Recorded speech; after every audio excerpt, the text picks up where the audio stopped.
Every student should feel like their dreams are possible, particularly for children of color, disabilities, any type of person that doesn't fall into the norm. Someone that's just early in the career. He is fearless, he is encouraging, and he is supportive of making sure that his students are gaining the skills that they need while they're with him. And it'll last way longer than the years that they spend in his classroom. Connecting parents to their kids' education. The moments where parents will say, like, this is the first time I've been able to really understand how to be involved with my students' education, that's really rewarding. Mick Sorrow has a really strong sense of self and knows exactly the importance of building up other people. That's one of the most important things that a leader does, helping students and adults see the best in themselves and encouraging them to become even better. Being an educator is being able to take upon yourself that responsibility to understand the nature with which your own students, how they are showing up in the world and helping them to realize what's out there for them.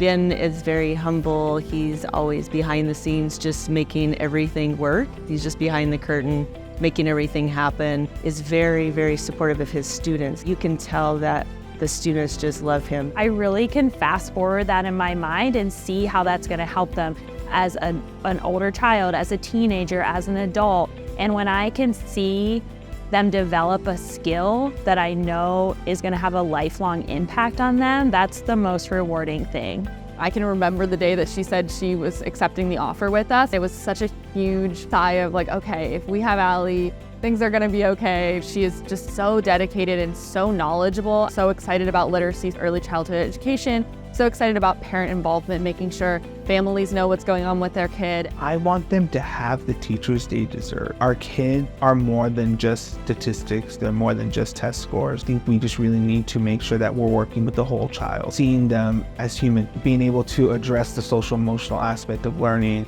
and being able to engage them in the process to get them to enjoy learning. I feel like our classroom was so diverse with so many different kinds of kids, and I feel like the glue of it all was Mr. Gutierrez. He held us all together.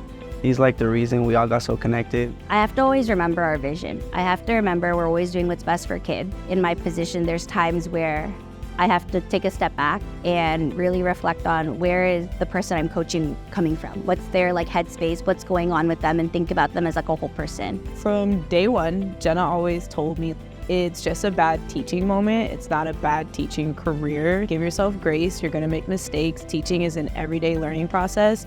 And as long as you're putting in the work, you put in the effort, you put in the care, you will see those results, in your classroom. You have the heart to want to teach our students and to be here every day and to do this work that's very satisfying and demanding, but it is fulfilling and it's more than being a job. Our students deserve champions that love them and that care about them. She gives me that level of support, where I feel like after I talk to her, I'm like, oh, you know what, I can do it. Because she gives me advice on stop worrying about what you're lacking, worry about where you came from. You've grown from a full-fledged teacher to now being an educator. She really she gives me that confidence. I feel like there are jumps that we need to take in education. We're still stuck in the past on some things that I think we can take.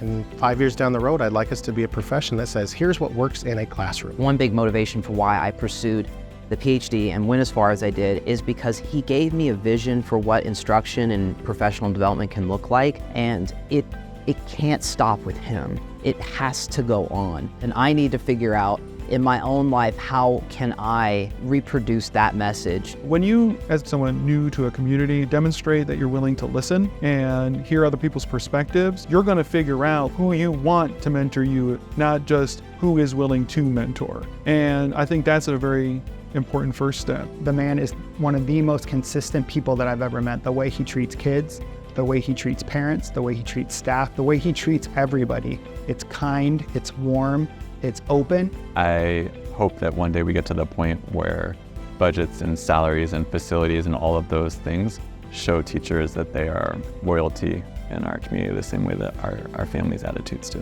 What the world should know about Ben is that he has the biggest heart.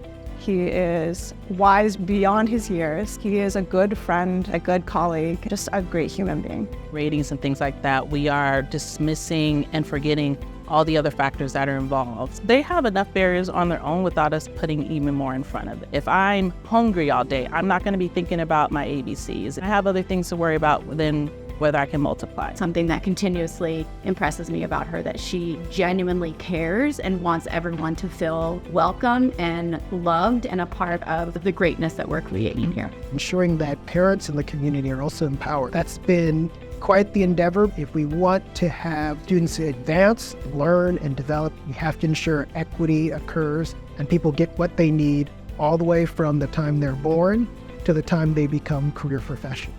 One of the things that Anthony was a champion of was equity for all students. And he dug deep into the performance of all of our students, making sure that every group had the opportunity to succeed. Imagine the power, the impact a teacher could have. They could focus on their students and making sure that they get the best possible educational experience. With families, with students, they have to be able to know that you are invested in them. And if you're invested in them, they know that they can invest in you, and then you can start that learning process. He is an educator at heart. He's always looking for opportunities to include people and to educate people and to share his passion. I was never told that I could be a leader, let alone a teacher, and I never saw other Filipina teachers. So I just really wanted our students to know that they could be leaders and that fifth grade education was going to take them places. Never really thought it would turn into a nonprofit at the time. It was just something I was really passionate and 100% committed about. She distinguished herself in high school and in college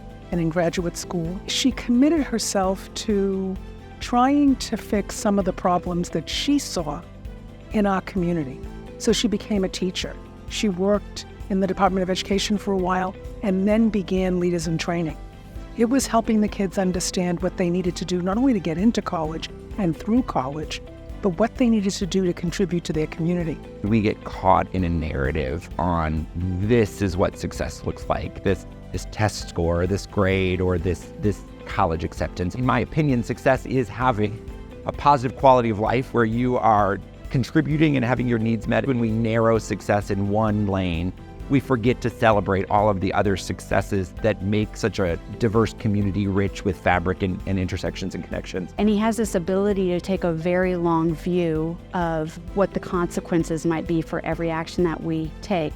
But he's also brave and courageous in so many ways that he is going to capitalize on the opportunity if it's going to help kids in the classroom or future teachers. Part of my theory of change is really recognizing I can make changes for individual people, but that I can make changes for entire systems. And what's great about my role as a lawmaker is that at the end of the day, you get to see these things trickle down and you get to see the impact that it has on actual people's lives. Ms. Torres is an outstanding teacher. She goes above and beyond for students and people and teachers. She makes sure you won't fail, no matter what, whether it's in life or whether it's in school. When you have large systems like CCSD, so many leaders are doing the right things for kids. If we don't focus on actually ensuring that those big ideas are implemented well, then we're not going to see the change that we want to realize. So taking this grand philosophy and building systems and structures that help organizations map onto that vision, that help school districts and education agencies actually implement and move a vision like that forward. And we need people like that who are willing to not just think about where do we need to go, but really tactically, how are we going to plot the course to get there? And Jessica is uniquely skilled in being able to do that. Every choice we make is part of our legacy. Not to put the pressure on, but truly, our legacies are built one choice at a time. Shauna operates with tremendous integrity. She has this ability to believe that anything's possible, so it's beyond optimism. It's something even further out than that. What happens is her deep belief is contagious, and so you start to believe anything's possible, and then you start to align your leadership with the idea that anything is possible.